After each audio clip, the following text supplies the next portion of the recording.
Kenneth Walker won the MVP award, but there was someone that deserved it more. And yes, I'm talking about the kicker, Jason Myers. Bro set a Super Bowl record with 5 made field goals. 5 field goals. He basically carried his team the entire game up until the third quarter. That's when they started putting the points on the board. Now, Kenneth Walker had a heck of a game. A heck of a game. He literally put the team on his back. He grinded out tough yards. He broke long runs. He made things uncomfortable for the defense. And he punished them. He wore them down.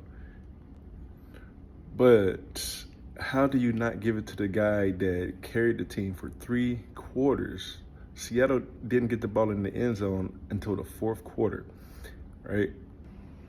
And by the end of the second quarter, we already knew what type of game it was going to be, a defensive slugfest. We all know how bad kickers have been this year, especially in crunch time. Bro nailed 5 big-time field goals. There's no situation bigger than the Super Bowl. Like, you have to make every opportunity, every point count. And that's exactly what he did.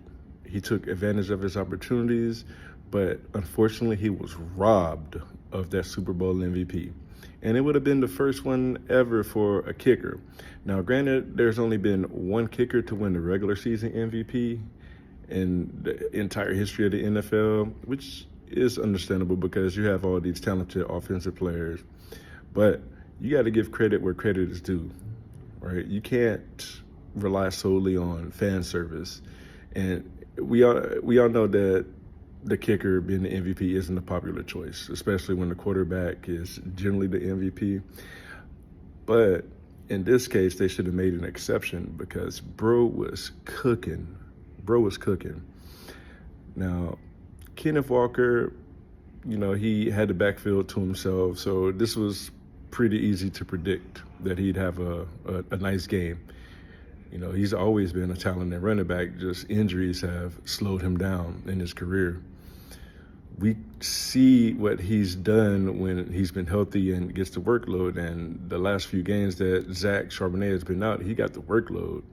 So nothing taken away from him. Like, he got off, he played great. Without him, I'm not sure that the Seahawks would have been able to control the game as much as they did. But you gotta give credit where credit is due, man. Kudos to Jason Myers. He was robbed. Let me know what you guys think about that in the comments.